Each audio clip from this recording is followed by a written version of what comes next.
আজকের এই সভায় অনেকদিন পরে আমি এই মেঘনায় আসতে পেরেছি।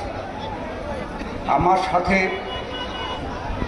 আজহারুল ইসলাম মান্নান, এই আপনাদের কাছাকাছি, ওই পারেই তার বাড়ি, ওই পারে রাজনীতি। তো আমার সাথে দেখা করতে গেল, আমি সাম্প্রদায়িক প্রোগ্রাম বললাম, তার মধ্যে মেঘনা আসার প্রোগ্রাম বললাম। তিনি এখানে অনেক উৎসাহের সাথে তিনি বললেন যে আমি আসবো।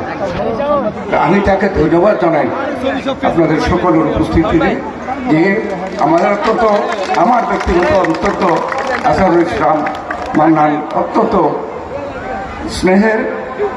আজকে মূলত এই মেঘনায় আমি যেহেতু দলের থেকে মনোনীত হয়েছি, আমাকে নির্বাচন করতেই হবে। যেহেতু রমনার এই নির্বাচনের জন্য কিন্তু আজকেই প্রথম এই আগমন। আপনারা হয়তো অনেকে জানেন